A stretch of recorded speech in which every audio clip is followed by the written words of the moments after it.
Welcome, friends, to the Here I Go Again podcast, where we discuss life, faith, politics, and a whole lot more. I'm your host, Rob Standridge, and I'm glad you're joining us today. So with that, here we go.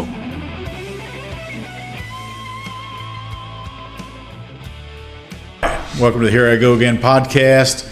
Guest Kevin West here today, representing the Honorable Kevin West, Representative Kevin West, running for Labor Commissioner. This is our 15th episode. Pretty cool. And so welcome, Kevin. How are things going on the campaign trail? Well, campaign trail is going great. Of course, we did really well. June 16th, a 4-person race. I had about 42% of the vote. And just right after the 4th of July, we just hit it really hard again. Been traveling all over the state, talking to people, been getting great response. Is the when you say 4-person race, what? So 42%. What was the next person down? We don't have to mention names. Yeah. What was the next person down? Second place was at about 35. Oh wow, okay, that's a good spread. Yeah, okay. And then 14 and a half and about 8. Okay. Yeah, I remember my very first race. Listen to experts tell me about, because I won the primary but didn't get enough. I think I was in the low to mid 40s, so similar. And they always said, well, you multiply the difference by 2. So in your case, they'd have to make up 14 points to beat you. Yeah. So to tie you, I guess, theoretically 7, but not really. The math is kind of weird. So it's not exponential, but it's more and more difficult to make up that difference. So having that gives you some encouragement, I'm sure. Yes. But I have seen you, Kevin. I've been following your race. You are everywhere all the time. I think after here, where are you going after here? I'm going to Tonkawa after we get done with this. Well, we're recording this on the 11th, so Tonkawa, you won't get this before he gets there, but hopefully you will attend and see that event. So, but I announced for Labor in October. Okay. And I have now officially put 30,000 miles on my truck since October. Okay. So, we've been just traveling and meeting with people. That's really what I think people really want. They want to get to know the person, and especially something like Labor Commissioner. A lot of people don't even know what the job does. Let alone except for elevators, they know. Yes, let alone how important it is. You know, so being able to get out and talk to people has been really effective. Well, you're really good in those small forums. I mean, the what would you call those? Well, I guess forums, but where you're having discussions and people ask you questions. I really think you shine at, which is great for a labor commissioner because it shows you communicate well and that people like to not just hear you make a speech, but have a dialogue with you to understand who Kevin West is, where he came from, which is part of this podcast. We want to learn a little bit more about Kevin West. You can go to Wikipedia and all of that, but I want people to learn a little bit about Kevin. So I always ask this question of people in public office. When did that epiphany happen for you? When did it happen for you where you said, okay, because if those of you who don't know, Kevin spent it'll be 10 years in the House of Representatives. So when did that happen where you said, oh, I'm going to get involved? It was about 11 and a half years ago. Okay. I had always been interested in politics. I would study up on people who I'm going to be voting for or state questions, things like that. But outside of that, never really got involved. And I'd been doing a lot of complaining there toward the end of the Obama years, especially. And I just felt like it was being laid on my heart. Are you going to roll up your sleeves and do something, or are you just going to keep complaining? And so I finally decided. Did Goldie say that, or did you say that? No, that was just kind of laid on my heart. But I had been doing a lot of complaining for sure.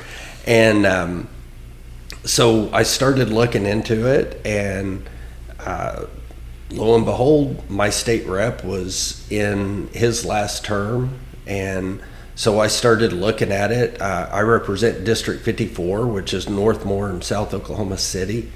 It's been held by a Republican for a very, very long time. Helen Cole when she was in the House was Was it District that 54. And who was your predecessor? Who was there? Paul Wetzelhoff. That's right, Paul Yeah. Wetzelhoff. Yes, Yeah.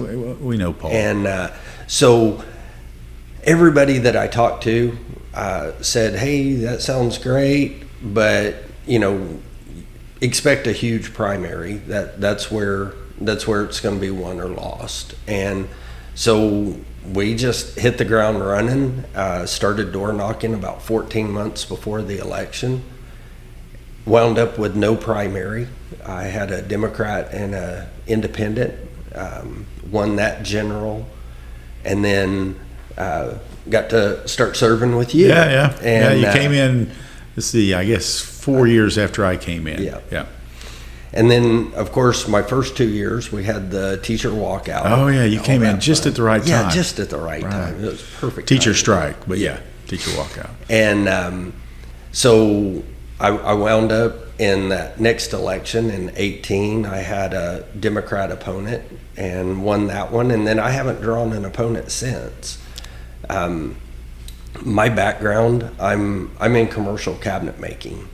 We work with general contractors, do like hospitals and schools. And is that what you do now currently, or you're out of that right now? I'm out of that right Okay. now. But that's what you've done your Yes. professional life. Yeah, I've done that for a total of 40 years. Okay. In that, and I still worked at a cabinet shop the entire time I was in the legislature. I was doing estimating at that point. Okay. But whenever I decided to make this run, I told my employer, it wouldn't be fair to you because running statewide, I might have to go to Guyman or Every day, Broken Bow Kevin, or every day. whatever, So they were very understanding, very supportive. Greatly appreciate them. But what I found there with the legislature, I came in, you probably remember, I truly had zero agenda.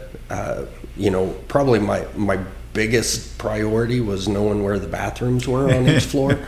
Well, in your first couple of years, I don't remember. I don't know if we worked together your first year or two. If we did, I'm not recalling. But we have worked together a lot of legislation. Yes, we have.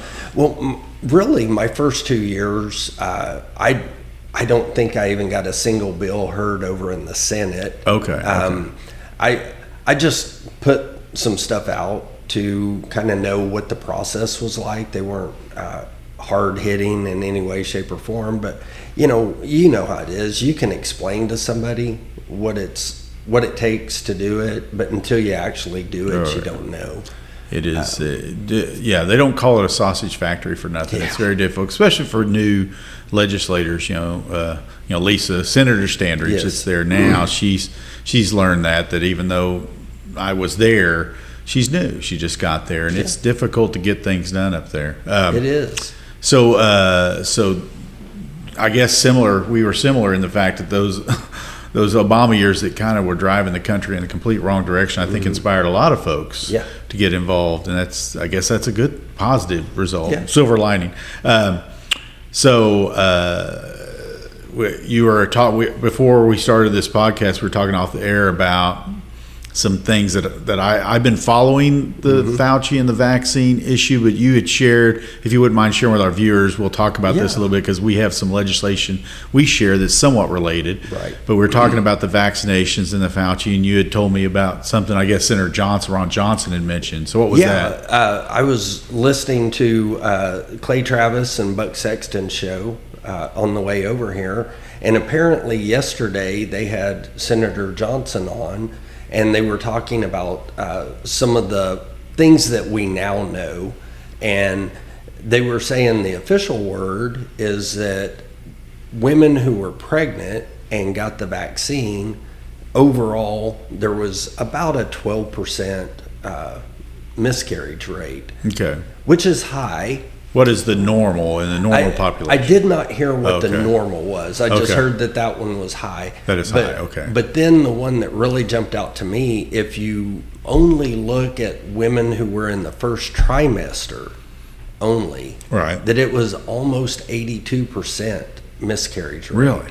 that Yeah. got the That vaccine. sounds extraordinarily high. I know miscarriage rates in general are higher in the Sure. first trimester for sure, Sure. but not 80%. Yeah, That's crazy. And and there's a lot of things that can cause that.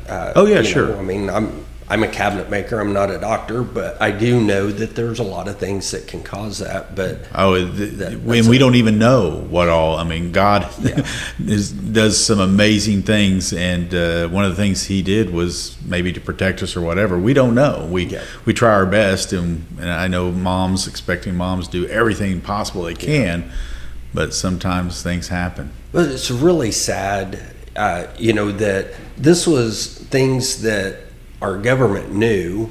Because weren't there People texts inside. with Fauci that that have been shown lately where they knew this pregnancy concern, but they didn't inform anybody. There were texts and emails, all kind of communication to indicate that they knew full well.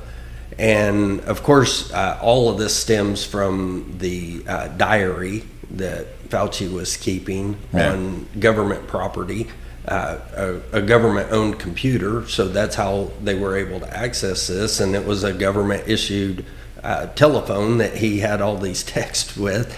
But they knew this. They would talk about it and then come out to the public and say, there's nothing to worry about. Well, I think what bothered me the most during that, because you and I ran, I don't think we ran, I know you did, we'll talk about that in a minute. I think we ran vaccine legislation together, but I think you ran some like different one that was even stronger, even more powerful than what we did.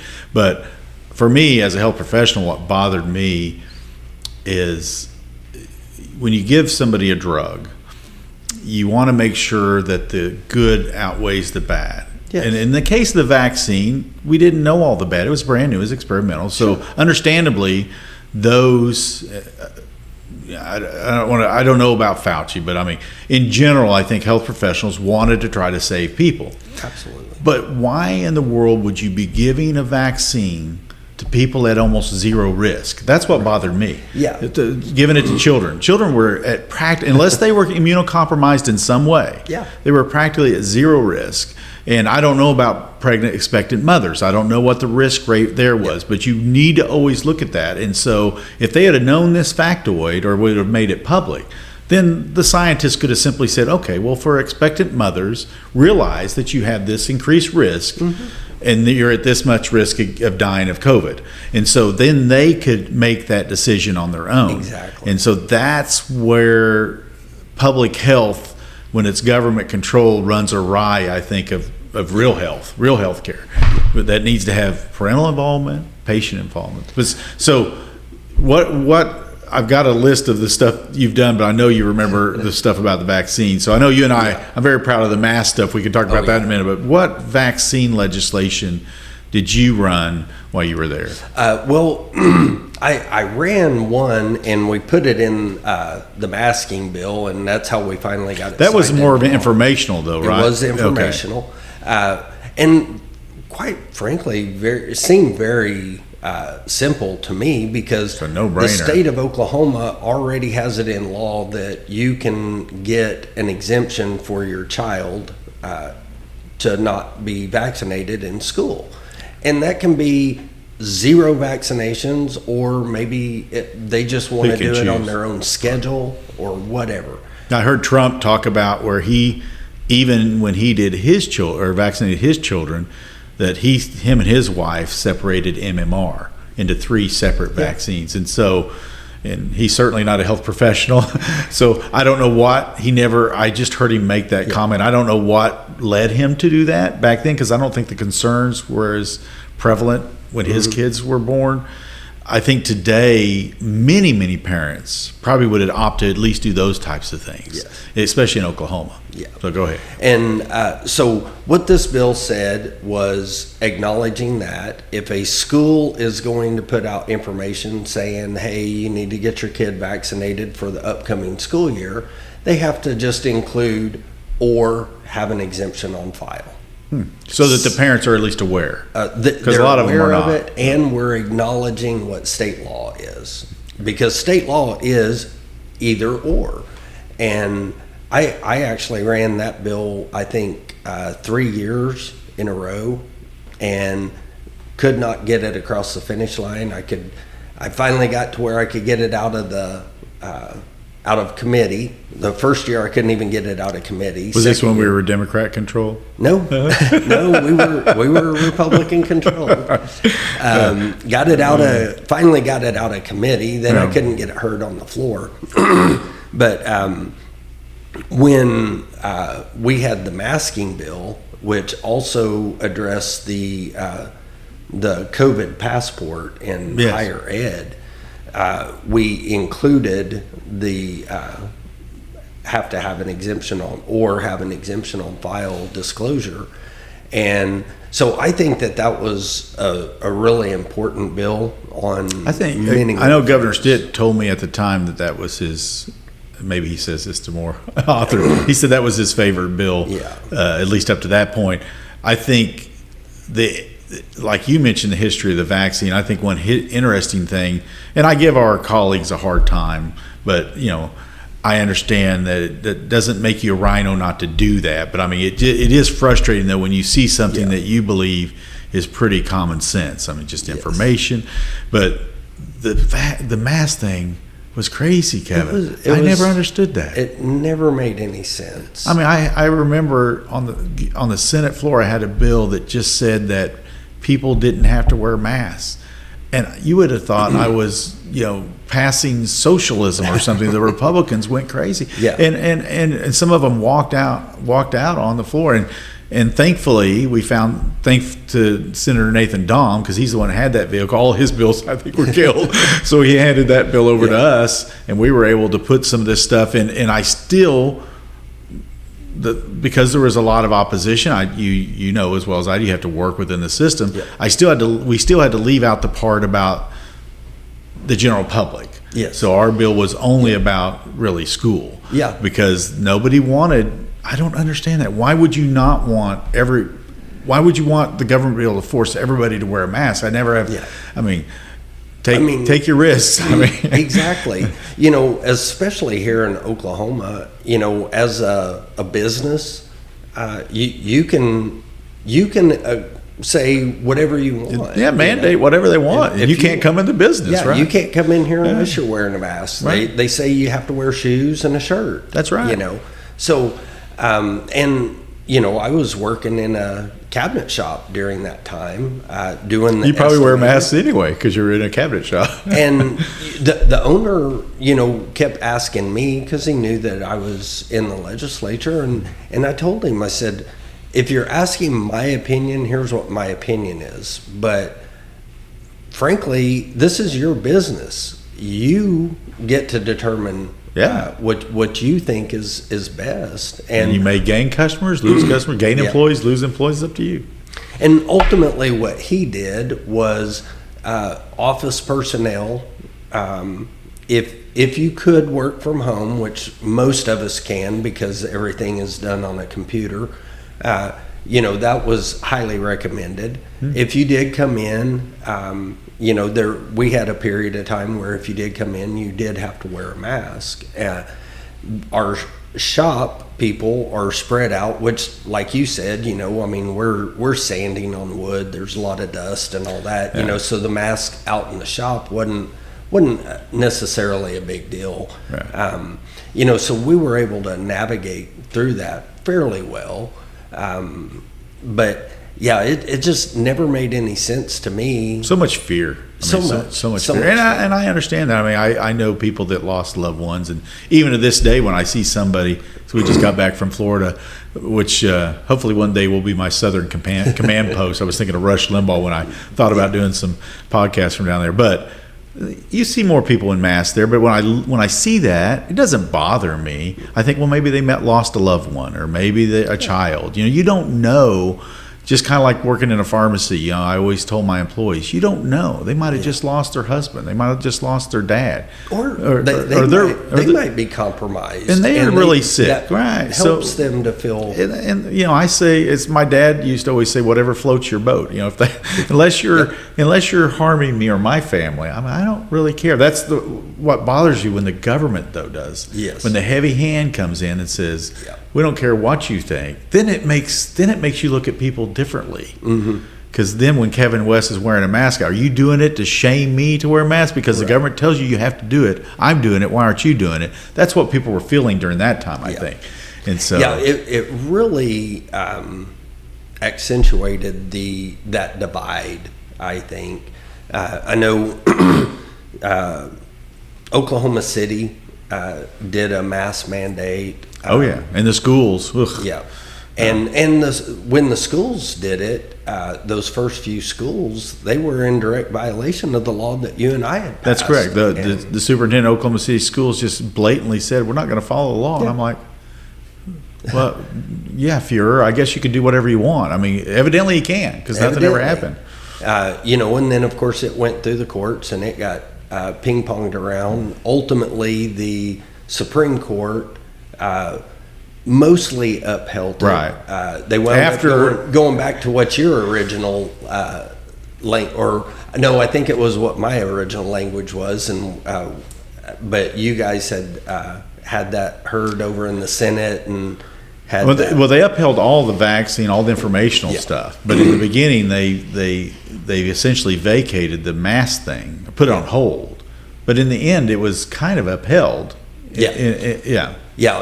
Best I remember, the initial ruling, which this was, in my opinion, a misinterpretation. They were utilizing the vaccine stuff, and they said that schools could require masks, and you could have an exemption. Where they missed the ball was they put it in the hands of the schools to make that determination. And then it went on up to the Supreme Court, and the Supreme Court, we had it in there to where it had to be a declaration of an emergency by the governor. Right, yeah. And they put it back to that a school could do it, but if they did, it had to be an agenda item on every monthly meeting so that the public could have that conversation. Yeah, but now as an attorney, one thing that did bother me though was trying to call it a special law. I don't know if you remember that. Yeah. It's a private. Oh, you got to do it to private schools too. And I'm like, go look at our statutes. Like 99% of them are public school only. And that's where they were relying on that vaccine stuff, because one of the very few things that we mandate private schools do is participate in the vaccination program or have an exemption. And so they were saying if it wasn't for that, then there wouldn't be a problem. But the difference is that you don't have to have a reason. You don't have to state a reason for your exemption. And all of that goes through the health department. It's not the school that approves or disapproves. It's just on file, right? Yeah. And what they were doing with the masking was they were allowing the schools to set whatever criteria, and then you had to apply to the school, and then the school made the determination if that met the criteria or not. And this was a huge problem. Current and future legislators in Oklahoma out there, there's a lot of work that could still be done to protect people if something like this were to happen again. Yeah. So one of my favorite bills that you sent over, and I was so thankful you asked me off this because it was fun, was the license to kill. I call it, I think you probably came up with a name or somebody did in the House, but it came over and first report asked me about it, called it the license to kill bill. Yeah. And it's not a James Bond bill, but I know some folks that are watching or listening probably, and they're politically savvy, have heard of this bill, but they may not know what it does and why it got that moniker of license to kill. So please share. Well, again, I don't know the bill number. I can't even remember the year for sure. It's around 2020, somewhere in the COVID time. Well, it was after COVID. It was after COVID, so 21 or 22 probably. After the Summer of Love. That's right. It was after. It was as a result of the riots in Tulsa. Yes, and so basically, what happened in Tulsa. There was a riot on the highway. It slowed traffic down, and the rioters did extensive damage to a truck and a horse trailer. So after seeing all the things that went on nationwide, myself and a few others got to looking at our riot law, and so we basically just put in there that if you find yourself in a riot and you're in your vehicle, you can use your vehicle to get out of it. You don't have to just sit there and let them beat the tar out of your car, break the windows, drag you out. Well, they tried to drag that family out. Yes, they did. Yeah. So, it's really that personal protection. Now, some of our colleagues in both chambers kind of went to great extremes, to say, well, if you're sitting in your car at a intersection at a red light and the light turns green and somebody's in the crosswalk, you can just run them down. No, that's not what this bill did. Yeah. And we did also have in there a part, I don't know if you remember this, but we borrowed language from the RICO statute, okay.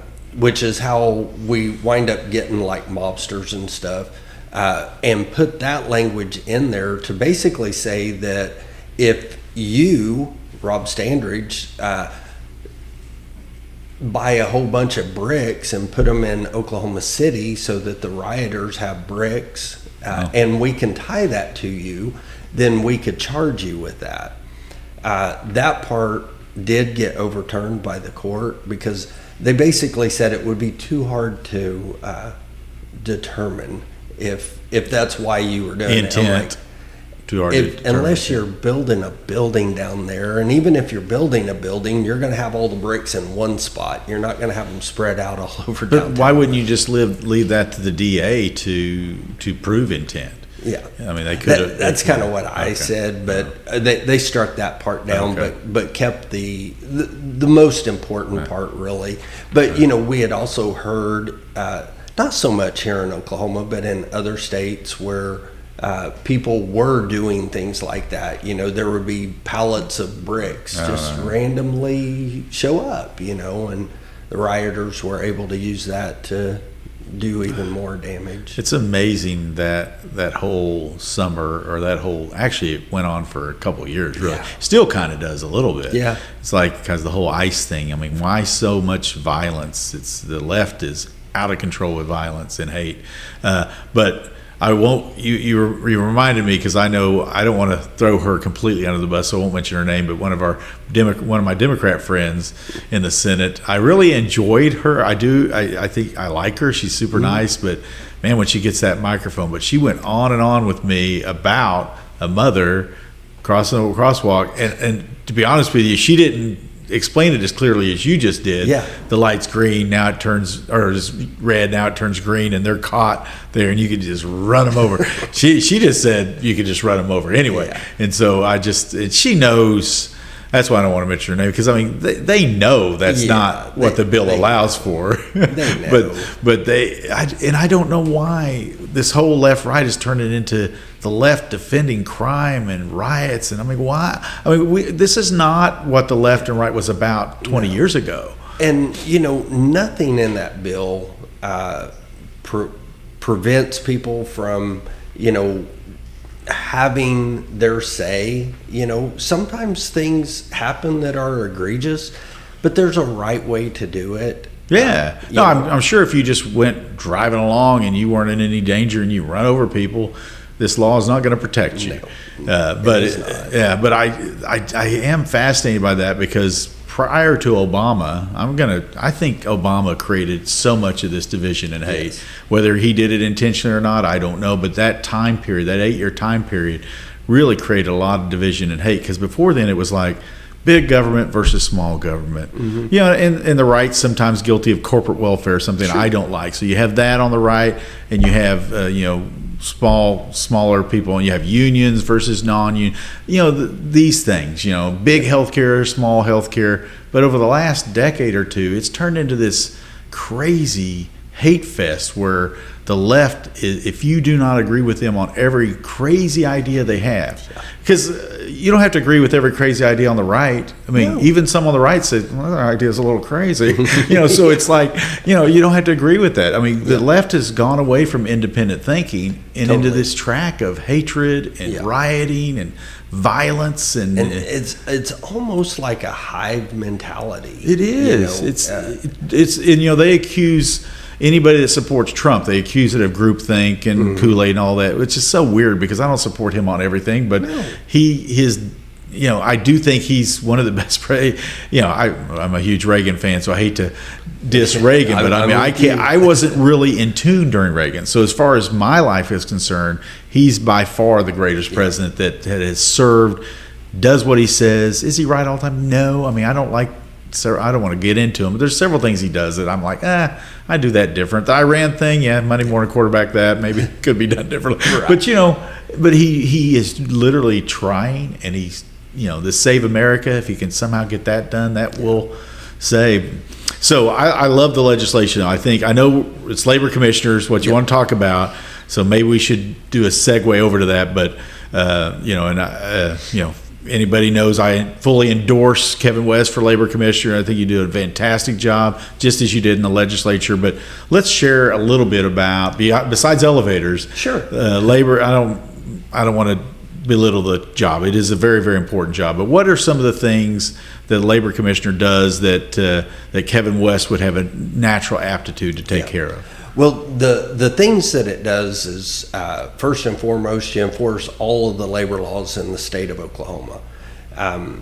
And, that applies to the multi-million-dollar facility just like it does a mom and pop. With my experience, 40 years in construction, I've been on job sites, I've been on those shop floors, I've managed departments, I owned my own cabinet shop from 96 to 04. I've done project management, which when you're a project manager at a commercial cabinet shop, you have probably about a dozen jobs going at any given time.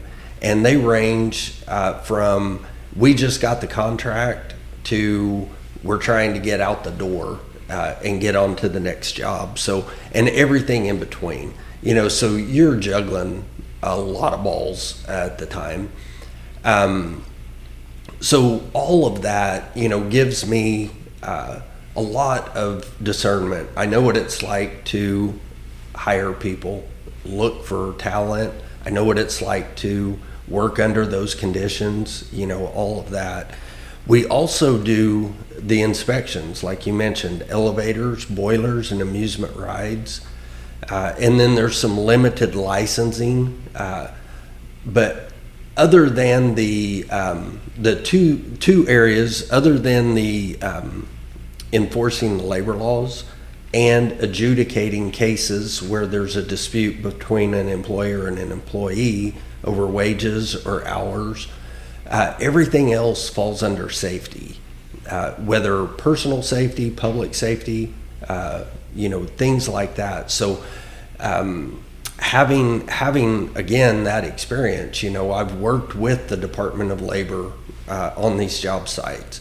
Even though we are a federal OSHA state for the general public, meaning federal OSHA has the ultimate jurisdiction, but they work in conjunction with the Labor Department.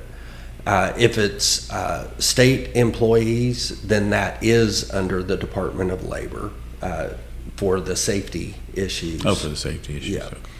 So, like I said, with my background there, and I really do think, talking about some of these bills is a really good segue into a little bit about me, because as a cabinet maker on these commercial projects, every trade is asked to get it done just a little bit quicker. Sure. Because we're, like I said, we're doing hospitals or schools, things that have a deadline. We're contractually obligated to have it done on a certain date, all of this stuff. But as you can imagine, cabinet making, we're one of the last trades in there. So you still have these incremental delays.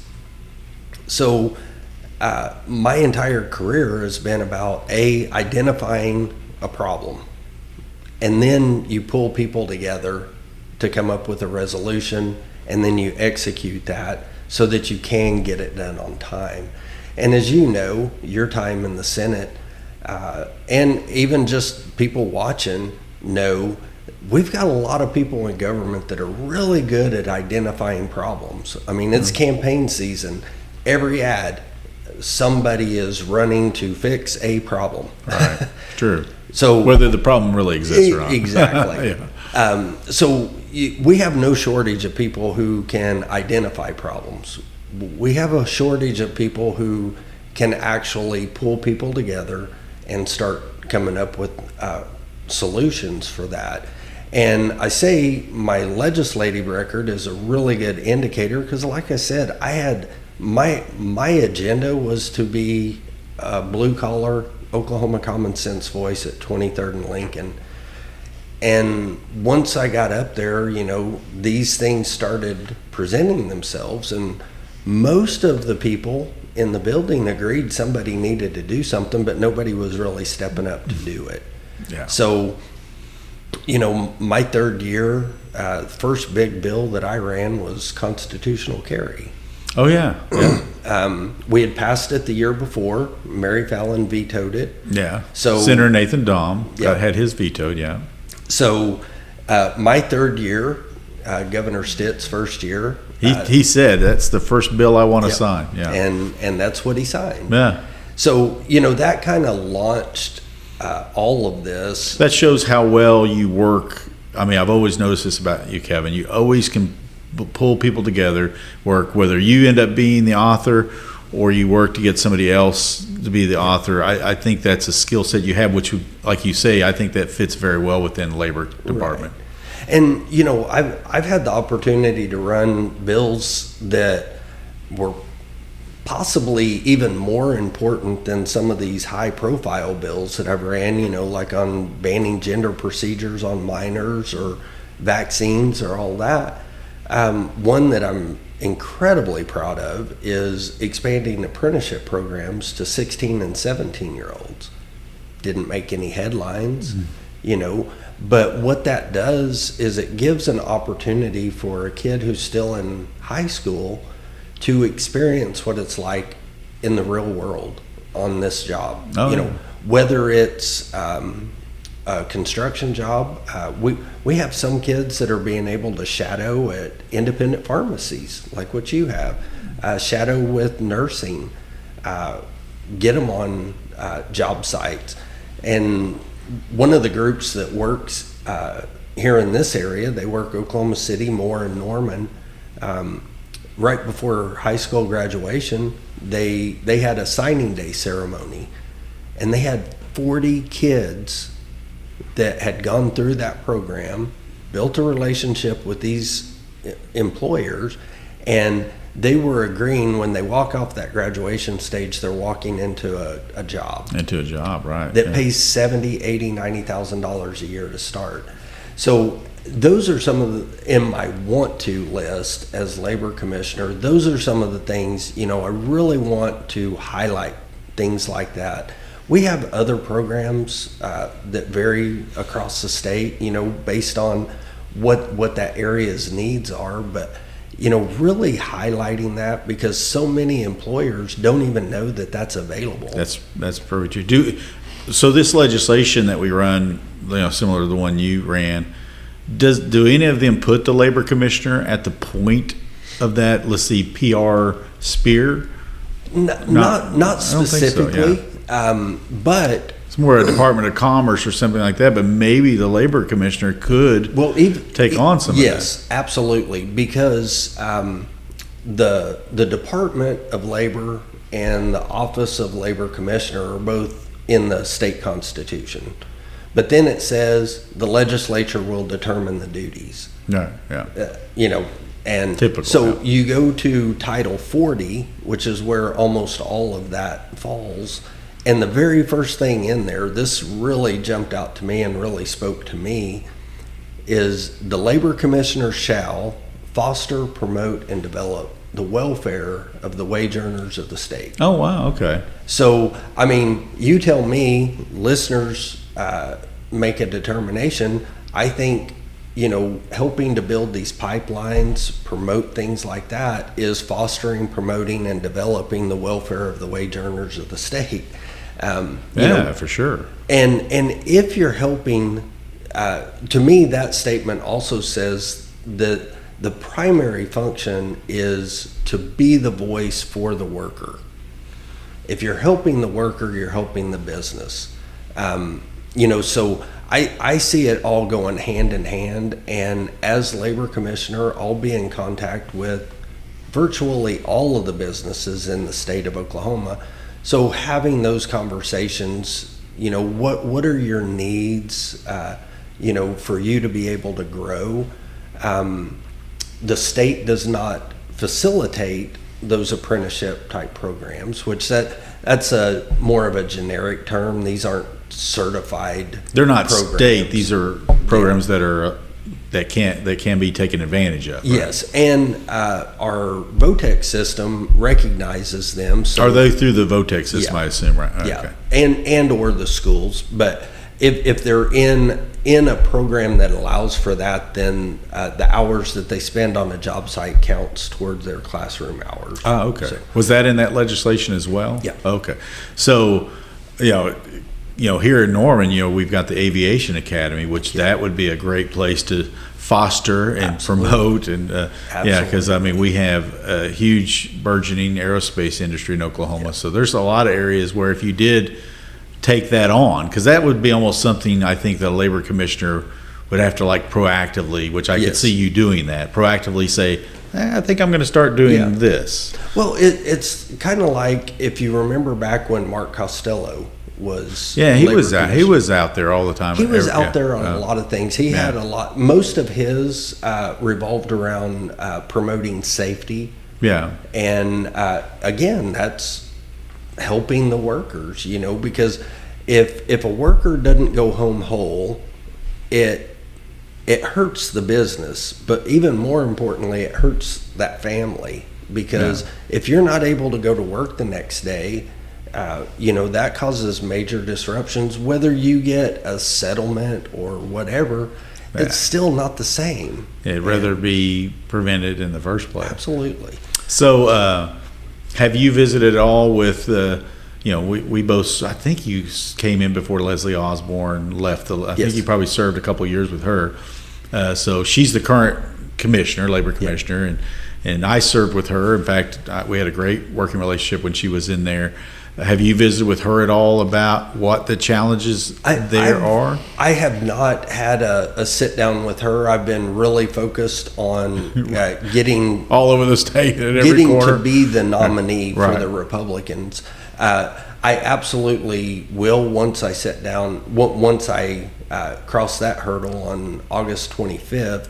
I have talked to some of the former labor commissioners, and yes, there are a lot of hurdles with that. Anytime you take on a quote side project, there are obstacles.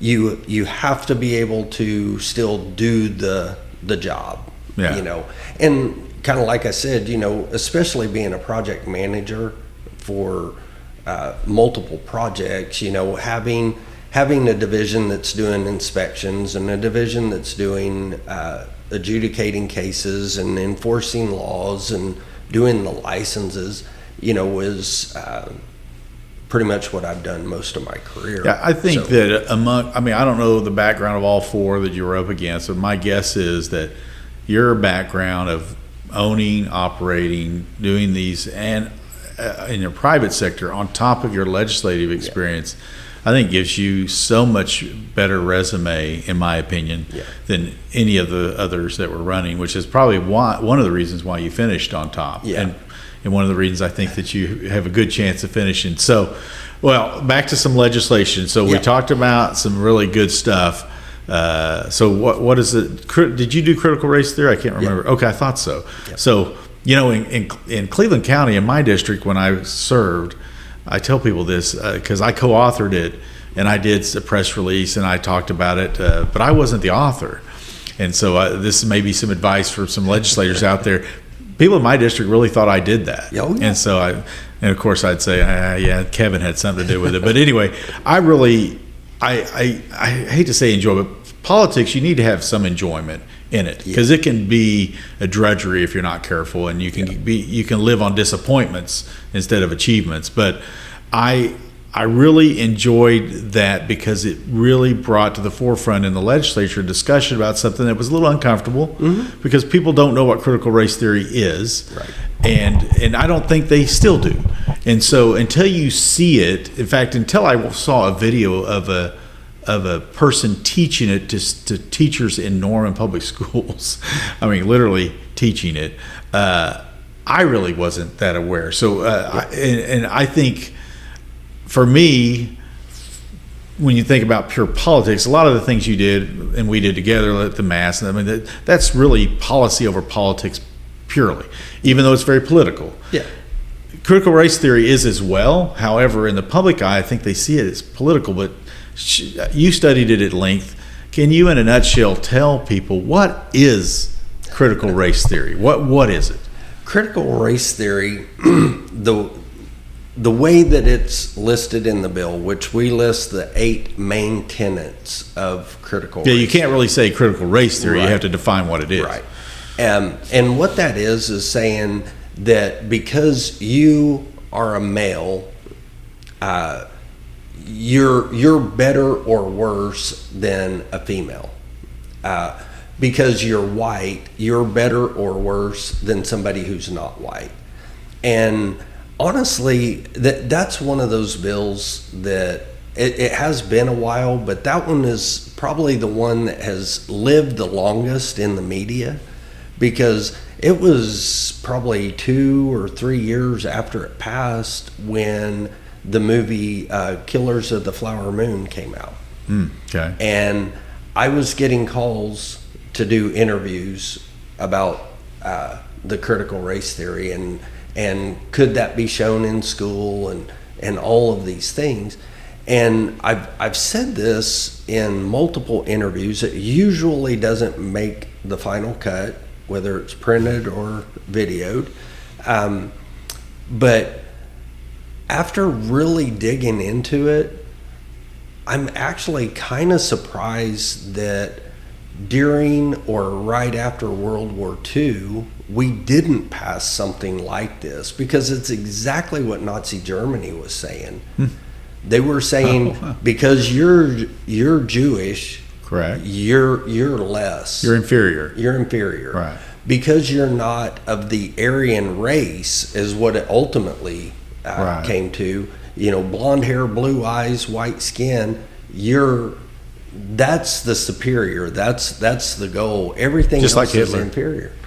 Exactly. So Sorry. You can't come back from the dead, right? I've said that multiple times. 2 things that I've said whenever I've interviewed on that. I have begged them to put the entire bill in the article. Yeah. It's a total of 1.5 pages. It is a very short bill, and it simply lists those 8 tenets. And nobody has taken me up on that, and nobody has printed what I just said about, during or right after World War II, because that is exactly what that was. It cuts both ways. It's not saying that you can say that white people are better, but you're also not going to say that white people are worse just simply because of the color of their skin, because of their gender. Any of these things. I mean, to me, especially after digging into it just a little bit, it's like, this is a absolute no-brainer. Oh yeah. I'll never forget. Somebody sent me a clip in Norman Public Schools, right down the street from where I live. This woman that was brought in, a black lady. She was brought in, and she went through. The big thing was the wheel. The critical race theory wheel. And so essentially what it boiled down to is to get rid of the whiteness. I mean, she went over that. And there's you can tell because it's being filmed on somebody's phone. There's white people all over the place. Yeah.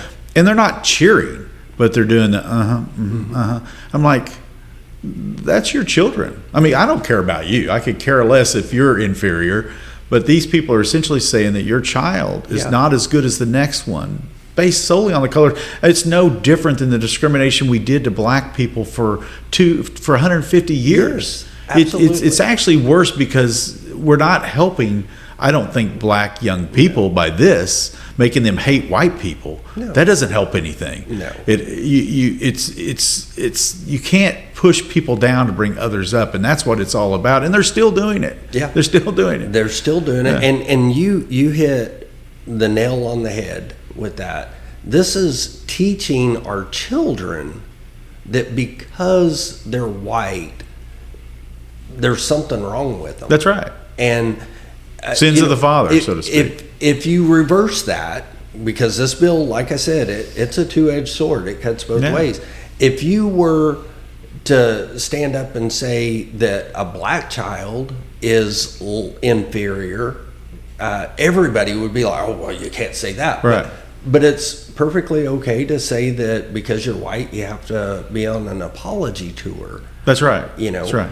And again, as these are all, a lot of these, at least the ones that were kind of doing this, and I'm watching that white people doing this. I'm like, okay, you're so caught up in the wokeness or whatever the weirdness funk of your brain, your liberal brain, that if you want to go on an apology tour for yourself, but would you stop for a second and think what impact that has on your kids? Yeah. Because if you're inferior because you're white and you have to apologize to everybody when you didn't do anything, what are you communicating to your child? Now they're going to grow up with something that's stigma.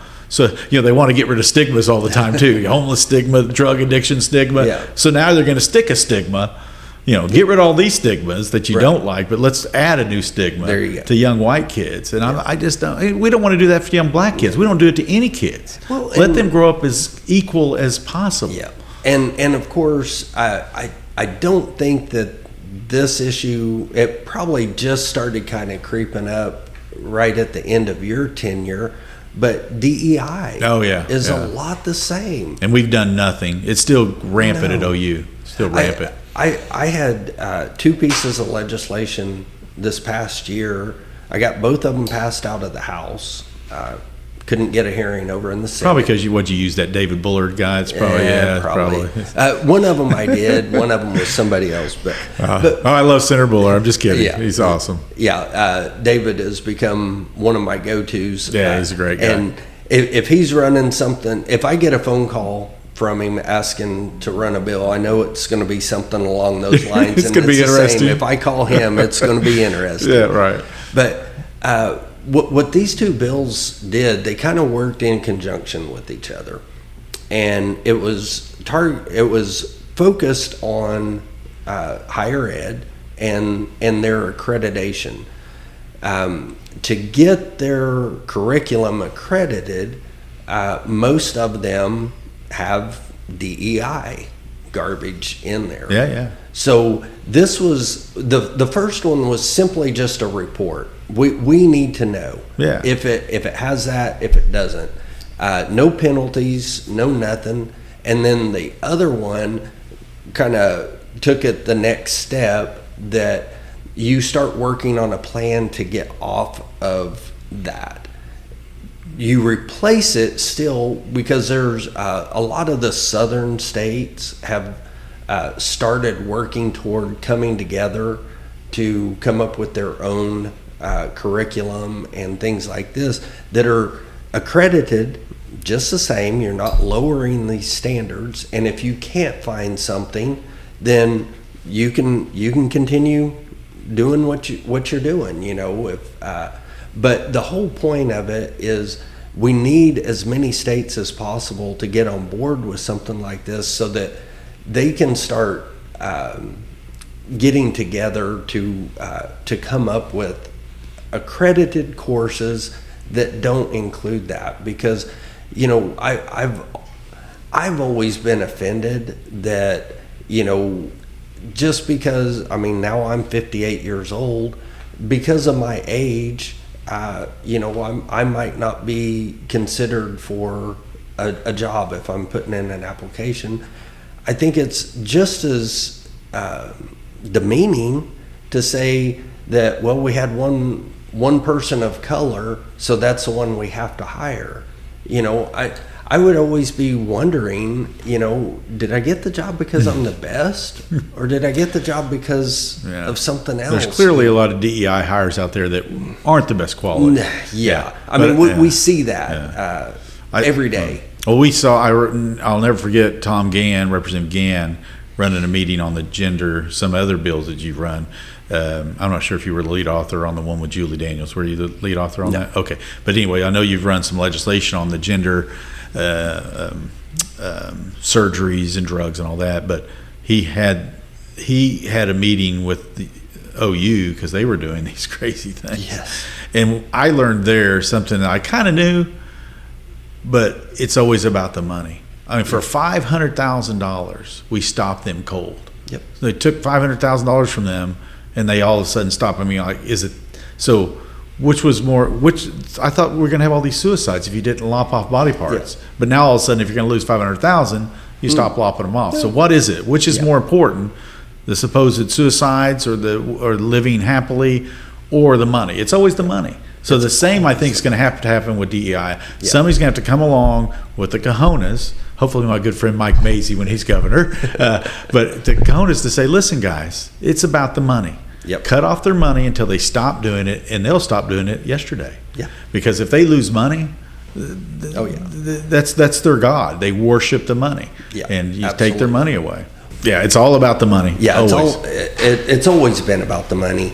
A few years ago, I presented the bill. I wasn't the House author on it. But on which one? The so-called bathroom bill. Oh, the bathroom bill, right. When we were having a lot of issues with boys trying to go to the girls' restroom, all of that.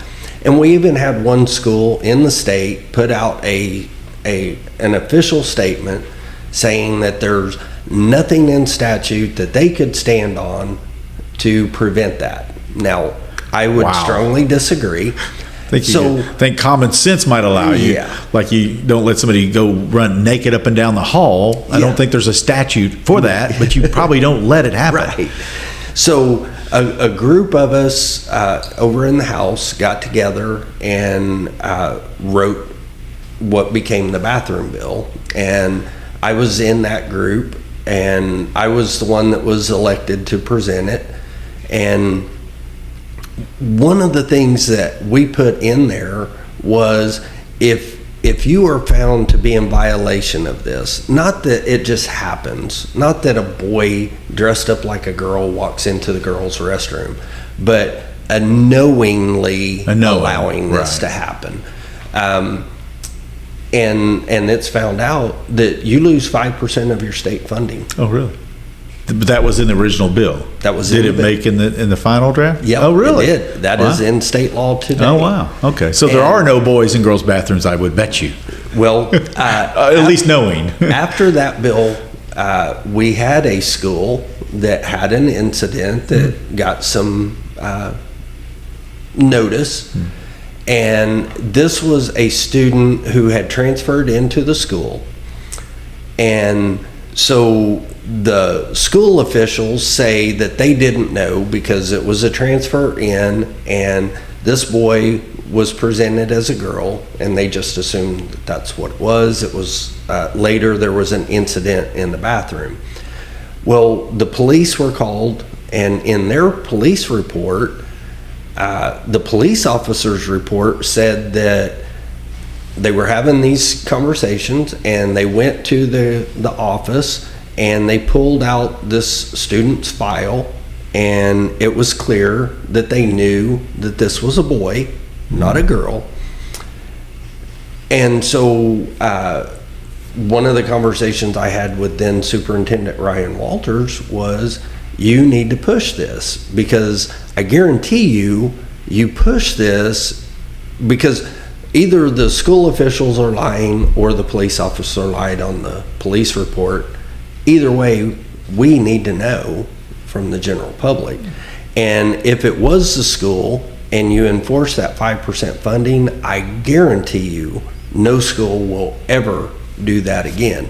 Well, they wound up not pushing that, but to the best of my knowledge, it has pretty much ended.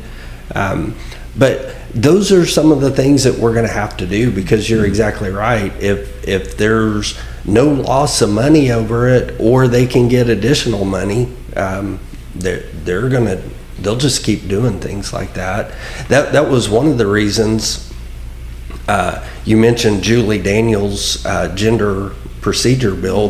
That's the one that actually got signed into law. Yes. Yeah.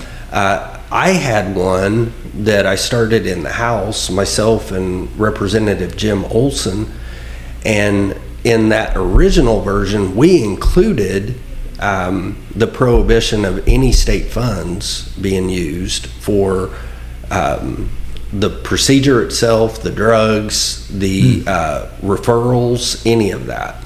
That was not in the Senate version that came over.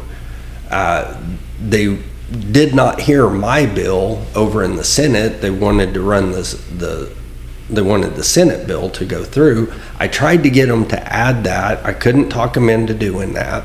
So it gets signed into law. Well, this past year, we came back and added no state funds can be used for things like that. So we do have that protection now.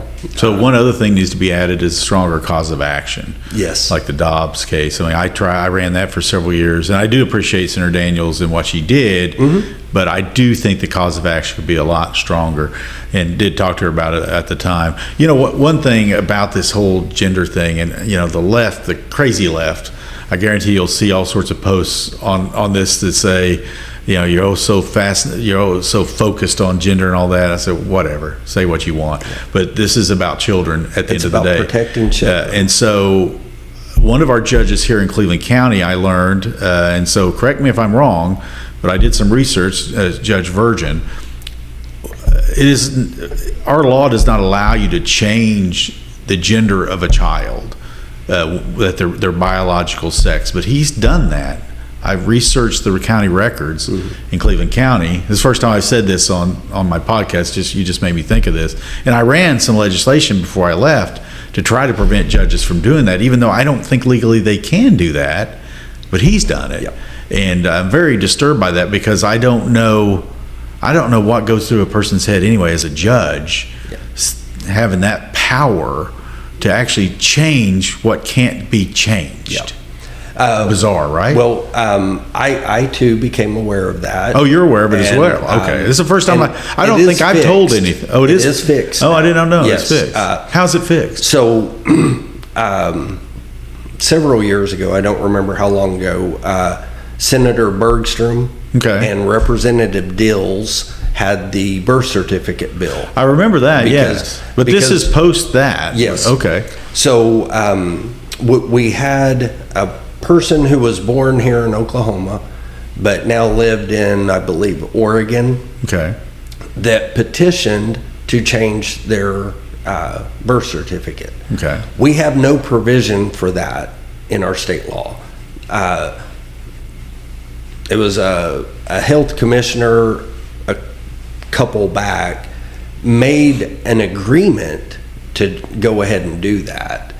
And that's what prompted the bill that Bergstrom and Dills ran.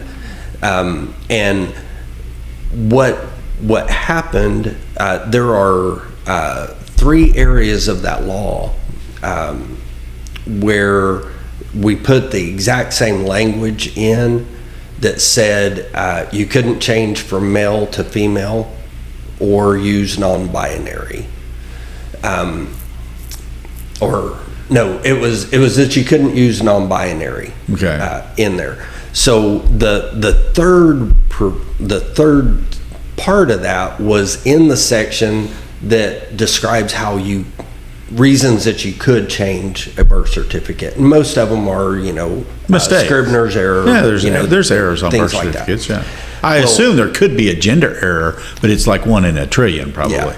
So what they were arguing is that the state of Oklahoma says you can change a birth certificate. You just can't change. You just can't use non-binary. Okay. But you can change from male to female or female to male.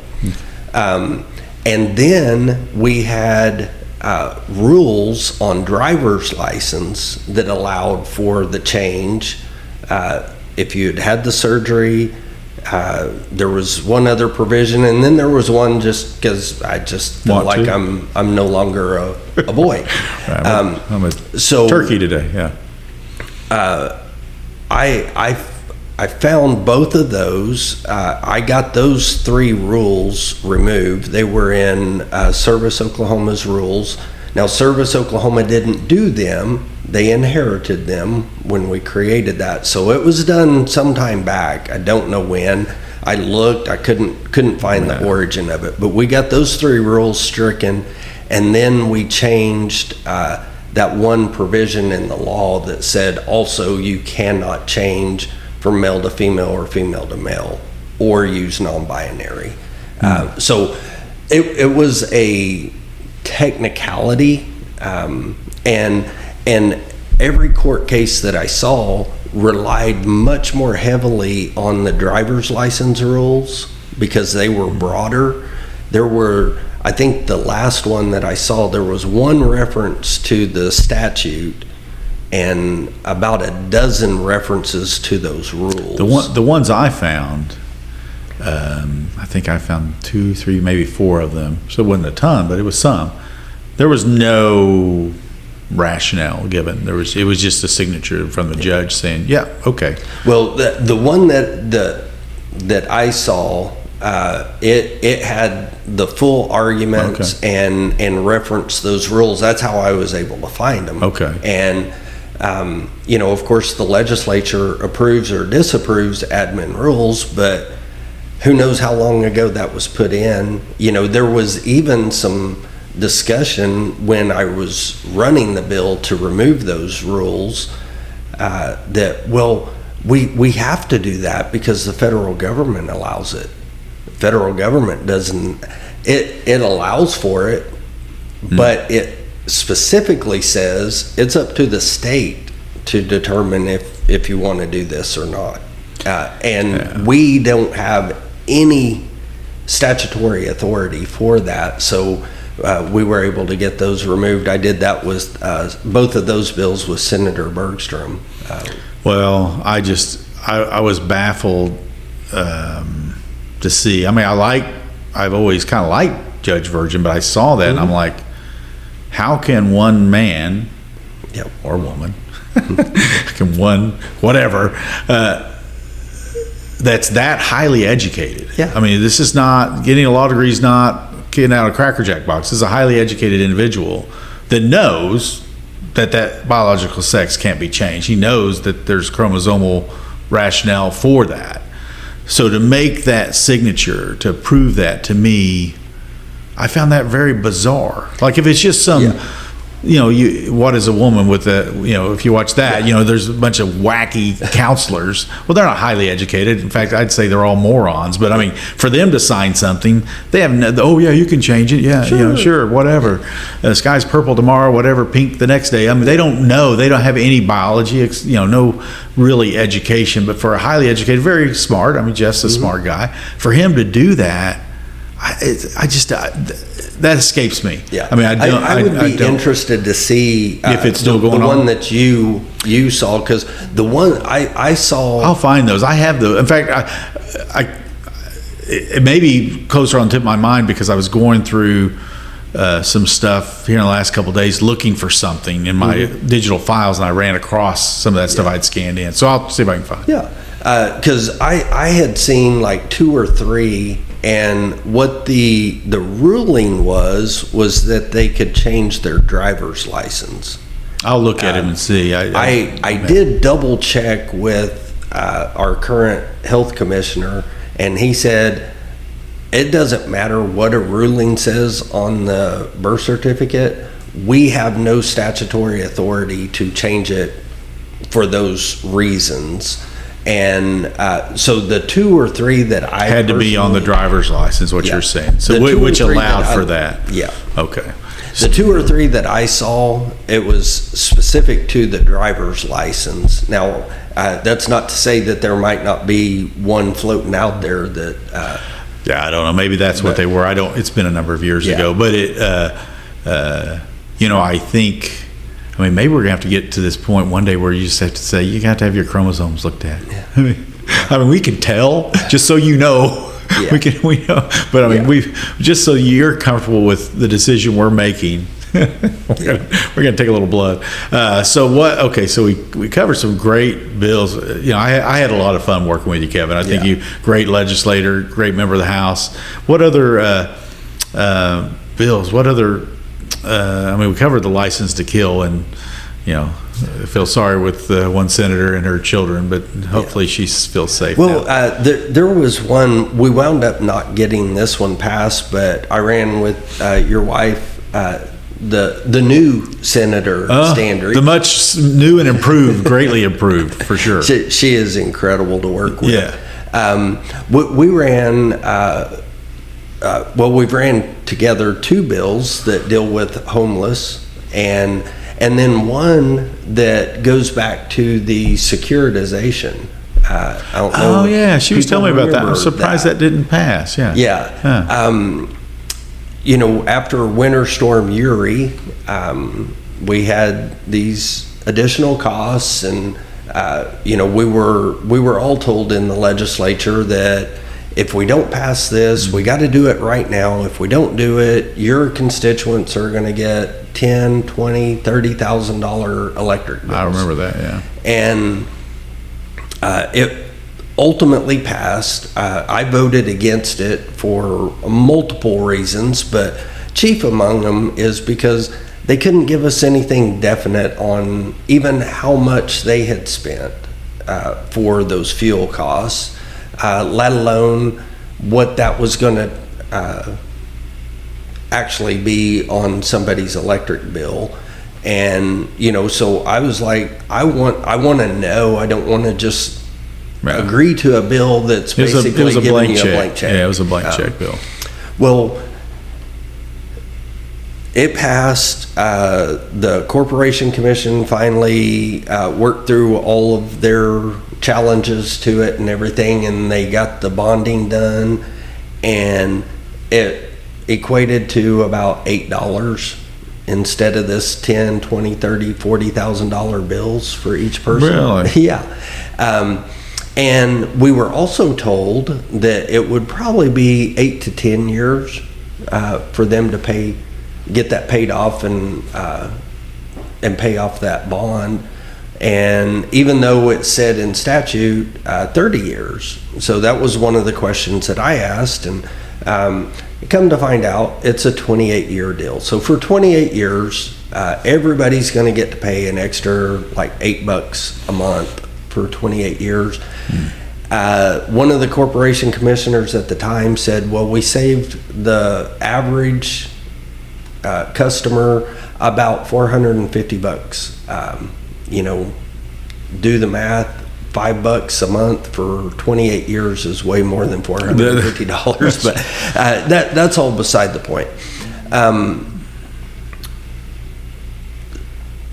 Pretty much every city has what's called a franchise fee, and that's voted on by the people in that community.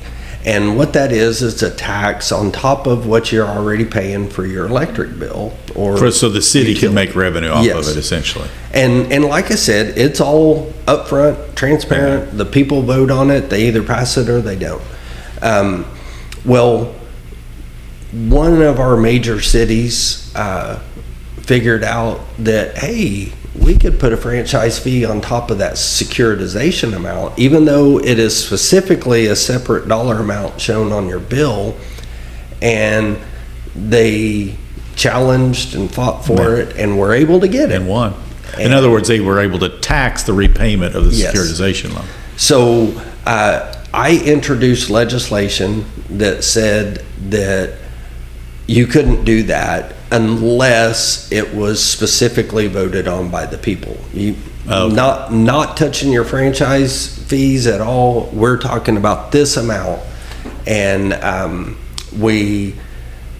it sat over in the Senate for 2 years, not getting a hearing. Passed on the House very easily. But even if the horse is out of the barn, so to speak, I still feel like something like that is important to have on the books, because now that we've cracked that door open on securitization, it's going to happen again. And I think future legislators need to have that knowledge, because some states, when I got to studying it, some states did specifically exclude that and some states didn't. And yeah, we should have, but it just didn't happen. Well, we were trying, the storm happened in February, and I think we passed the bill on the House side the middle of March. It was maybe a month after the event. Might have been toward the end of March, but I mean, and that's some of the things that sometimes happen up at the legislature. They get to saying, we got to do it, and usually not good. Usually not. Yeah, it's usually best to tap the the homeless deal, Senator Standard is very passionate about that, and it's become a major problem in Norman. And Lawton, it's been a problem, but I think they've actually found some local ways to fix it. Yeah. Unlike Norman, and I've never been in the habit of throwing public servants under the bus, so I don't know all the machinations in the city. But the reality is there's, when you have encampments of homeless folks, the percentage of bad people in that group is we talked about this horrible stats with the vaccine earlier, and so I don't want to compare that necessarily, but the stats are, I guarantee, I don't know what they are off the top of my head, but if you're not going to let your child walk through a homeless encampment, right? And they become so big in Norman that there's several places in Norman where large communities with lots of children are right next to very large homeless encampments. Mm-hmm. San Francisco, like some of them. Yeah. The one over off of on the east side of Norman has become pretty huge. Yeah. And I know you guys didn't get that bill done, but hopefully over time, I don't think that's a labor commissioner thing, but I appreciate you doing that. But I don't know. You got to find humor in things, Kevin. Yeah. So, have you heard the machete one? I have not heard. So the press, I don't know what it is about the press and the homeless issue. It's like they don't, at least some of them, these are human beings too. Mm-hmm. So homeless people, just whether they're homeless or whatever the struggles somebody's facing, we all should be fellow humans and help and all of that. That's absolutely goes without saying. But that's in your community, not your government, in my opinion. But why would somebody? It's almost like they put them on a pedestal. Mm-hmm. When many of them are drug addicted, criminals. Yeah. Some of them absolutely will accept help. Many of them will not. Yeah. And they won't go to work. But the machete thing, I mean, the way they report on this stuff. So they reported that this woman, I guess attacked a dog with a machete. And they just, in the way the article was written, just like a matter of fact, I'm like, we're in the middle of Norman. Who the hell has a machete? Right. And so... what is with? I mean, you as an author of this type of legislation and seeing the left and their vitriol against people that want to do something to help with the homeless issue from a public safety perspective, why is it? What is driving that? I mean, I always think it's about money, but what is driving this idea that these particular humans deserve extra attention or care than other humans? I wish I knew the answer to that question. Of course, the original bill that I ran with your wife, Senator Standridge, it was basically a setback bill for a homeless shelter. She was able to get it out of the Senate, and then I couldn't get it out of committee. I worked with the committee members, and we came down to an impasse on the footage setback, because we have and I don't remember what the distance is, but we have a distance that a dispensary can't be within a school, and we have a different distance that a liquor store can't be within a school. And then you also have, if you're a sex offender, Right. How far? And these are all three different. Oh, they're different lengths? They're all different. Okay. So I was trying to make the point that let's just take it off of the largest one is the sex offender. So I was like, let's take it off the plate for the homeless shelter to even have to worry about that, and let's go with that distance. Well, there were some that didn't agree with that, so we went round and round with that, never could come to an agreement.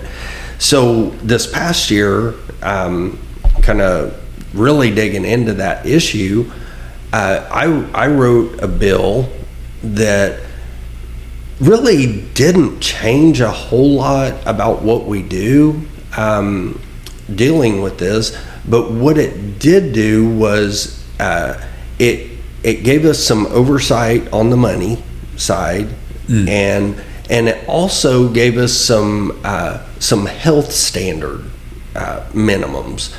And then it also, so if a homeless shelter is going to go to some small community that doesn't have the resources that Norman or Oklahoma City has, and I was mainly using Oklahoma City because Oklahoma City has had several homeless shelters for many years, and they do a really good job with it by and large. So trying to get some of those best practice things into the rules to help these communities that are experiencing people coming in, they don't know what to do. You have somebody come in riding in on a white horse saying, I've got the answer, we can fix this, and they don't know any better, so they're like, okay, yeah, let's do that, and then you wind up having problems, kind of like what we've seen here in Norman. Trying to help prevent that. And the left, you would have thought that I was I juggling cats in the rotunda or something, you know, or it made no sense to me, because when it was like, well, Tulsa and Oklahoma City are doing this right, I'm like, yeah, by and large they are. Yeah, this bill part doesn't affect them. It doesn't affect them. This borrowing from their years of experience to help other communities to be able to replicate that and do it right, and have some of these protections. It was really, I mean, I don't want, just like you said, the homeless people, they're people. I don't want them in an environment that's not safe. I want them to be safe. I want the community around them to be safe, and I want the people that work and live around them to be safe. What's wrong with that? I'm not saying you have to ship them off to an island. I'm saying, let's come up with some ways that. But they have to follow the rules. So if they're not going to accept help, they can't live on the street. They have to try to find themselves a path back to society. Yep. And so, but I also found an interesting article. Again, it's the way they're written that I find almost humorous. So the tagline or whatever for this article was, man found dead of suspected drug overdose with knife wound. I mean, okay. I mean, if you walked across a bridge and you found a dead body there, and there's a knife sticking out, or there's a knife there, you probably wouldn't say, yeah, it looks like a drug overdose to me. Yeah. Probably a drug overdose. So, I mean, I wonder, when you see the vitriol from the left and all of this, maybe it isn't about money, but a lot of times, like when we saw it with the gender stuff with OU, and we see it with DEI, and I mean, it almost feels like there's something more there. Like there's some big money thing, or there's something, because a lot of these people I mean, they don't seem like people that really care that much. Yeah. And and I bet when Norman proposed the camping in your front yard, I bet they weren't too hip about that. Yeah.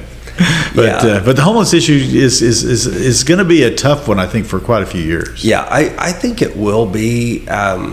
And, hey, I'll be the first to admit, maybe that bill wasn't the answer. Yeah, for sure. But it was at least a step in that direction. It had a board that was defined, and what their role was to work with these homeless shelters and come up with these best practice rules, and I mean, I know I didn't have it defined, but they also know that there are multiple different types of shelters. You have the ones that are like women and children.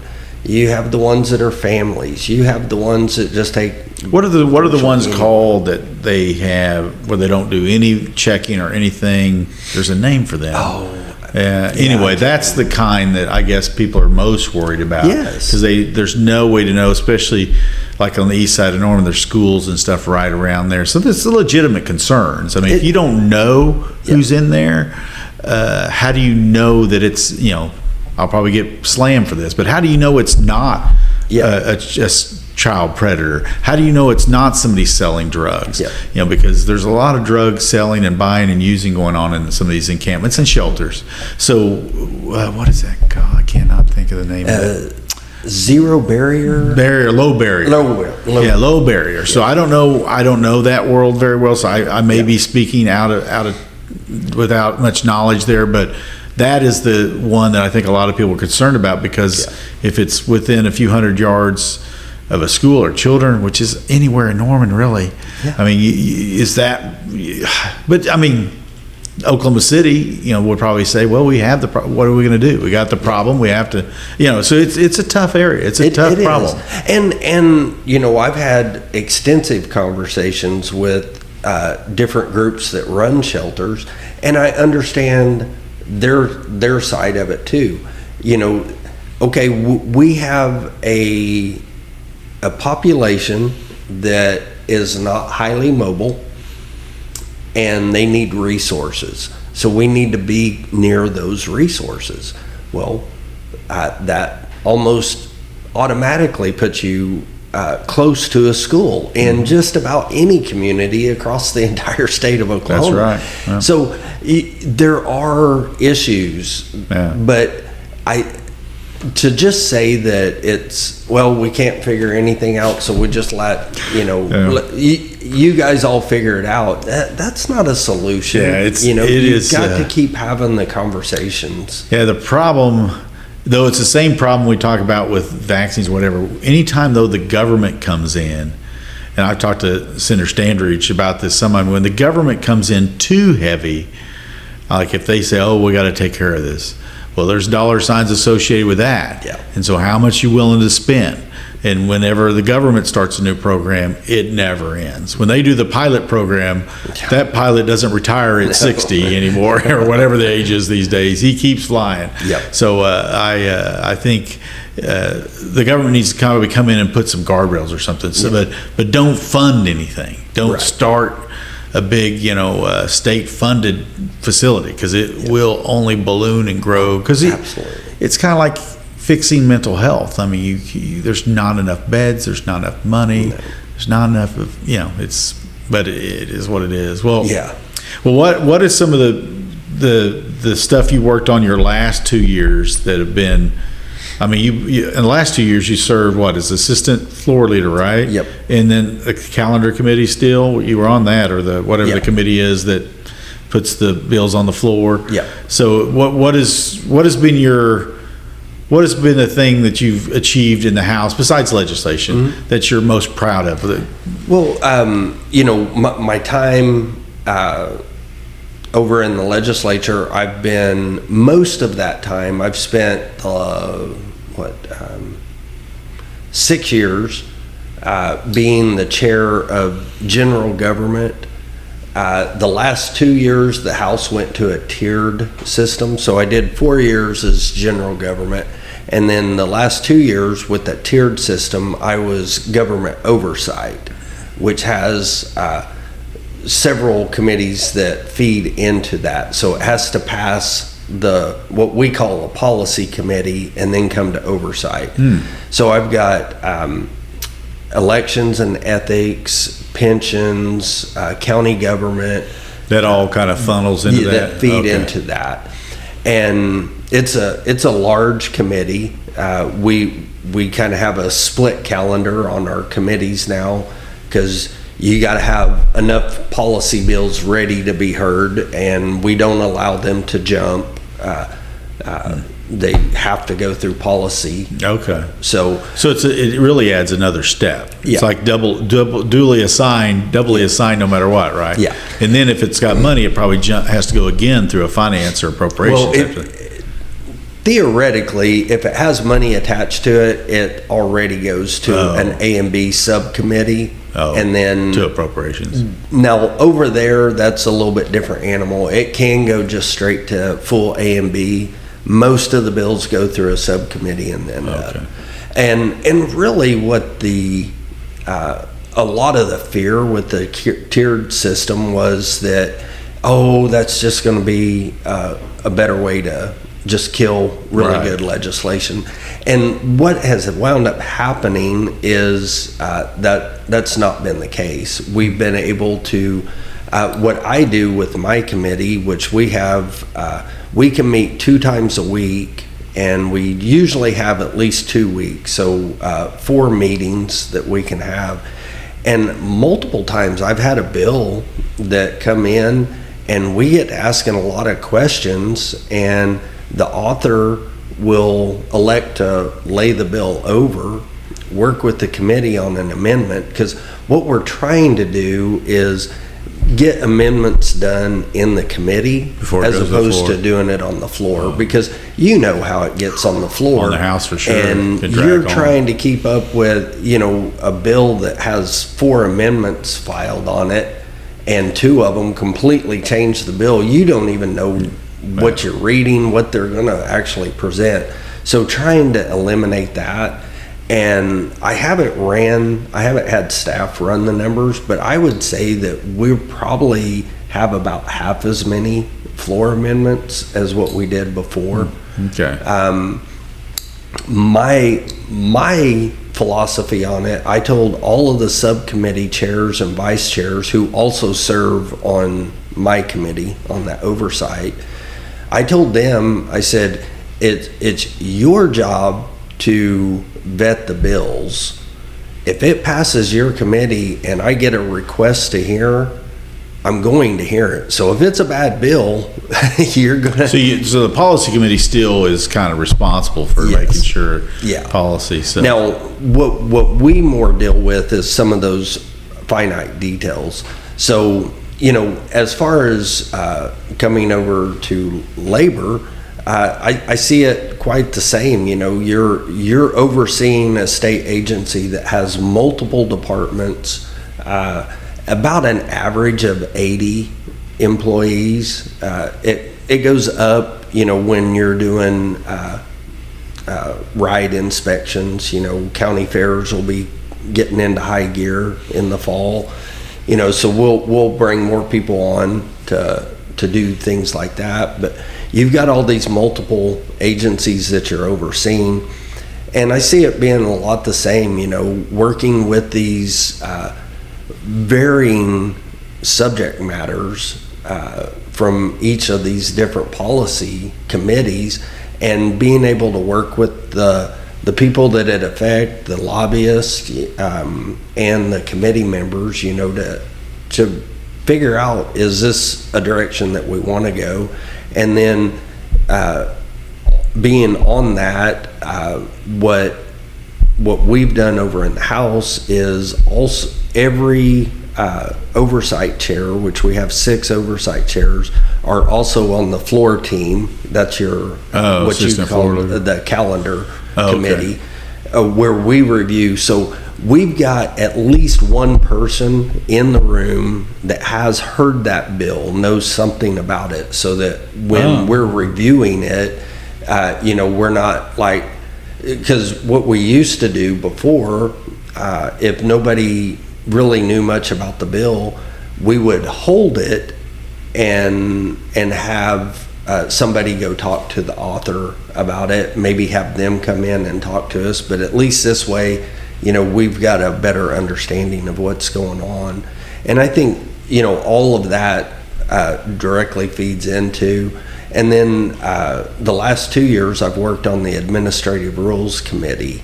Oh. And as you know, every agency head has the ability to write administrative rules. Essentially laws, yeah. Yeah, it carries the exact same weight as statute. So knowing what the limitations are, because in almost every case, the legislature says we want you to issue licenses for this, but you figure out the details. Well, yeah. There's usually more guardrails than that, but you've got to know how to work within what those guardrails are. Something like the driver's license being able to be changed from male to female, female to male, that should have never even been. Yeah, I wonder where that, because it, like you said, it came from, wonder when that happened. I mean, was it something maybe harmless at the time, probably? Yeah, something, probably. what's that, It an could have actual been error? a misinterpretation of what federal law was, or the feds might have had some rule that Because errors are made. So, I Yeah. mean, somebody could have, put the wrong thing on the birth certificate, and then they didn't find out until they went and got their driver's license. So, But if you're going to be in a position to do that, you first and foremost need to be able to understand what the law says and what the guardrails are, and then make the rule within that. So having that experience is a huge leg up. That's also an area that I've already started looking at to identify, have we gotten outside of the lines? So far, I haven't found anything, but, really working through that. And even if it's something that, say, like specific to Department of Labor, maybe industry really likes it, but it gets outside of the lines. To me, it's no different than going to court on a law. I don't want that judge saying, well, it makes sense, even though the law doesn't specifically say that. No, I want you to go with what the law says, because I don't want it to, if it favors me in the moment, I'm like, yay. But if it doesn't, then we all complain about it, So the safe area is follow the law. So if we need to have an expansion, then we go to the legislature and work through that process to get a broader scope, or a new law that gives us, in these conditions you can write rules, things like that. Because once I'm labor commissioner, there will be one after me and one after that, as long as we're still all around. And you want to have that continuity, because this as a business owner, whether you like the law or you don't like the law, as long as it's being applied equally and fairly, that's right. You can work with that, because that's a level playing field. And as much as possible, we need to put the guardrails in place to ensure that we're not going to play favorites. We're not going to favor this multi-million-dollar company over this mom and pop, or vice versa. So having a labor commissioner that's elected, this has been a topic in the legislature. I'm a bit of a populist, so I'm good with it. But do you talk about favoritism, and this is one thing that I wonder about, whether it's an insurance commissioner or labor commissioner or a superintendent of schools, because that position is elected. Do you think it's one, do you think it should be elected? And two, do you think that lends itself less or more to being swayed by monies or whatever, donations and that kind of thing? That's the big question. Both of us having been in the legislature, we have seen where appointed people do some really bad things, yeah, for sure. and you have virtually no ability. No accountability, hard, except to be fired. That's about it. I've actually had an agency head tell me, well, Representative, you do what you feel you need to do. I'll be here long after you're gone. Yeah. And I've heard others have had similar conversations. Obviously, if it's an elected position, that costs money. And, donations come in. Does a big donation sway somebody? Sometimes it does, sometimes it doesn't, but at least there is that level of accountability. Throughout this campaign, like I said, I made my announcement in October, and from October up till now, and as I go in, I'm fully expecting to win on the 25th and go to the general. I'll be campaigning on a message, and if I ultimately get elected, then I've got something that the people can hold me accountable to. And if I'm appointed, then it's up to whoever the appointing authority is. Probably the governor. Probably the governor. Some of our appointments have Senate confirmation, which gives a We've taken away a lot of that. But yeah, which is ridiculous. Yeah, there's only about a dozen or so. Oh, there's more, but this is one, and President Pro Tem Bingman, I think, was baffled by this as well. During my 12 years, I voted no every single time, but we got rid of lots of confirmations. Yeah. And I could say, well, I can see the House getting rid of our power, but why would you power? It's not just power, why would we take away our own power? Yeah, but it's also accountability. Yes. So I've seen nominees be not considered because they had problems, and but they gave generously to the governor, and whether it's this governor or another one, and I'm not saying anything bad about a governor. That's called patronage. That's what this country, whether you like it or not, that's how the system works. And so, if Bob Jones, whatever, gave $5,000 to the governor's campaign and then asked to be on the transportation committee, he's probably going to put him on there. Probably. But maybe he's not the right guy. Yeah. And that's why you have that confirmation, and why the Senate would get rid of their own ability to make people accountable is baffling beyond degree. We did it with Healthcare Authority. We did it with big ones, not just little ones. Yeah. The State Board of Education, we just give him total power over there. And the flip side is, because it does cost money, and because you're putting yourself under a microscope and a spotlight at the same time, there might be very well qualified people to be whatever position, and they're like, I'm not going to put myself and my family through that. Politics it's a beast. Ultimately, at the end of the day,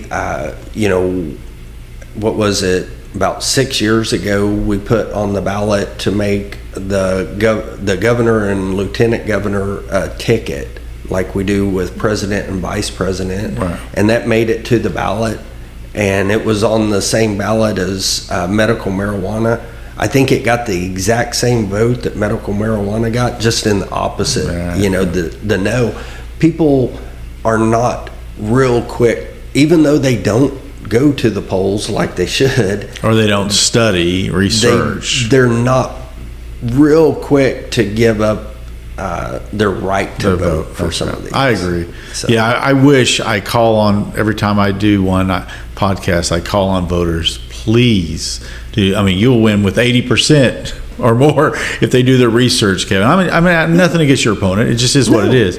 But I think that voters really ought to invest just a little bit more time. Yeah. Don't read the whole book, Yeah. But go out and do some due diligence of your own. Don't just look at the mailers. I think most of the mailers are absolutely untrue. Actually, I mean, good or bad. Yeah. I think I'm like reading these things saying, nah, I don't think so. And I saw during the AG race, I supported John, who's going to win that, and I've said this a couple times. In one day, I think I got 3 mailers. One, he's a scumbag. Who's the scumbag? Right. Or who's the bigger scumbag? I don't know. And actually, some of the stuff isn't even true, or it's such a stretch. Yeah. But voters believe it. I wish voters would just actually throw those all away, go to their websites, go to their Facebook, read some stuff out there, then make up your mind. Don't look at the mailers, or a lot of them are paid for by outside groups that hate this guy because he's not for their deal.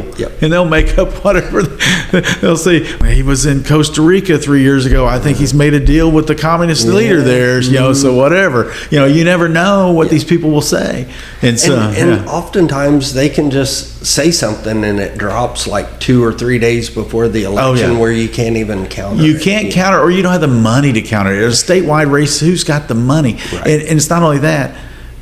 For voters, unfortunately, it's guilty until proven innocent. I mean, you can tell, and I will bring up John again. He's already won, so what does he care? But I mean, this whole deal about the DUI thing, I'm like, none of the conversations had him in the conversation.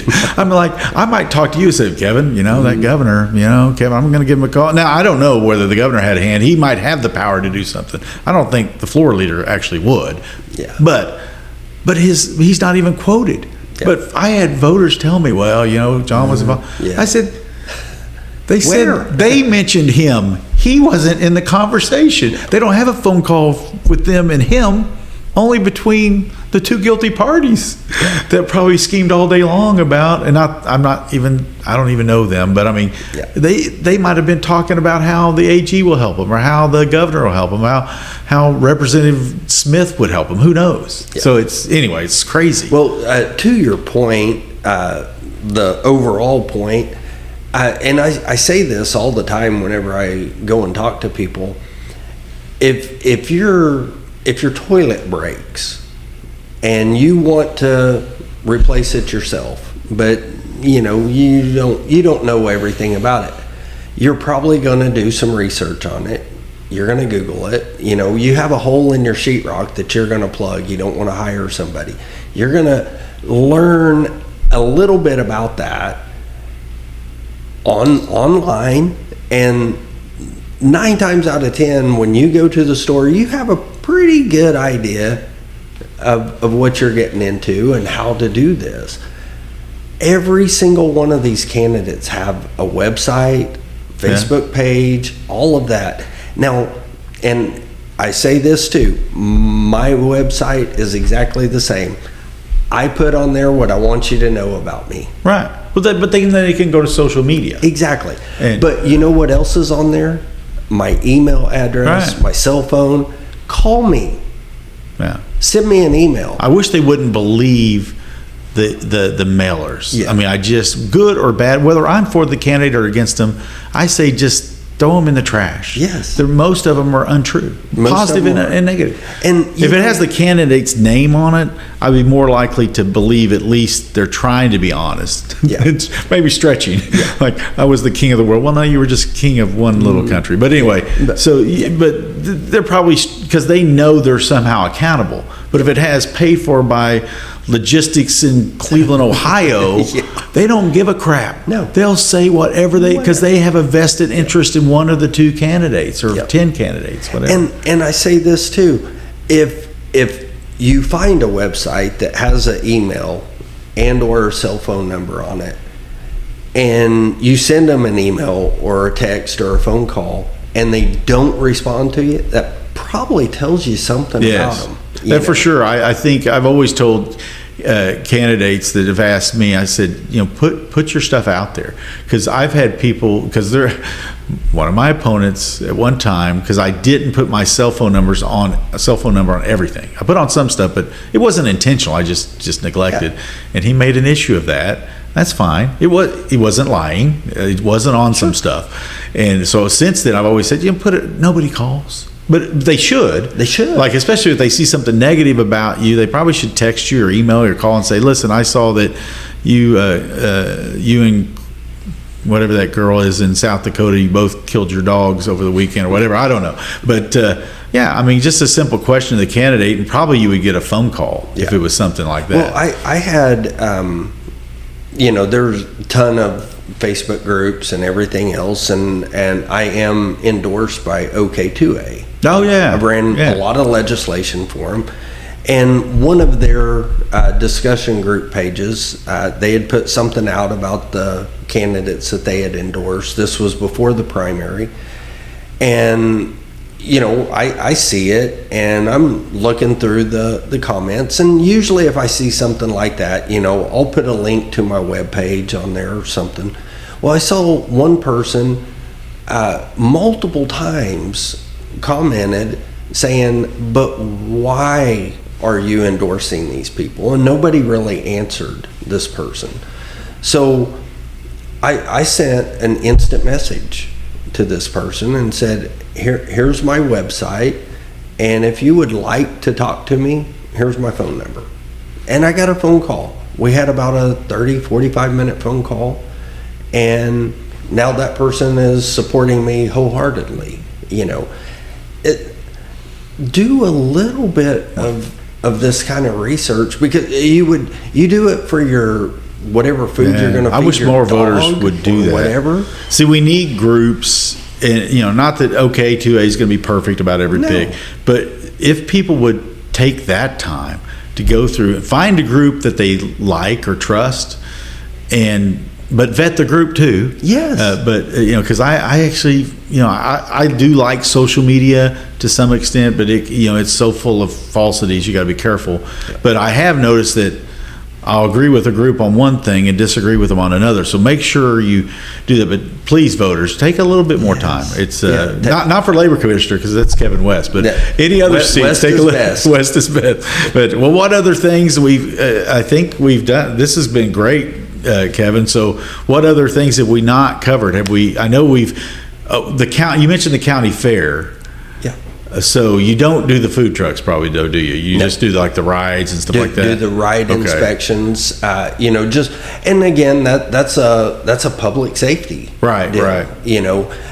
Most people don't think about it unless it's like the state fair, and sometimes the news will do a story, hey, the labor commissioner was out here and did this, or if something goes wrong. Then I know last year one of the county fairs had a ride that broke. Had a hose break on it, and it took about an hour to get that corrected. Some kids were stuck on a Ferris wheel or something.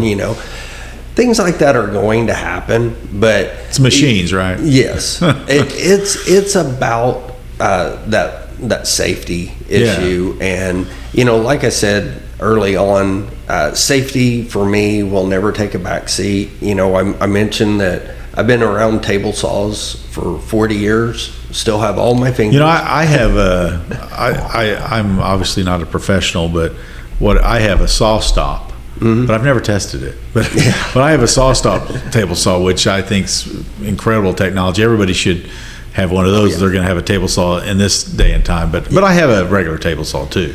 Well, but I know people with some fingers issues. So I'll be honest with you, the times that I've cut myself, it's been that stupid lapse of judgment, with either it's usually a hammer or a screwdriver, a chisel. With me, it's been like a chisel or a box knife, something along those lines.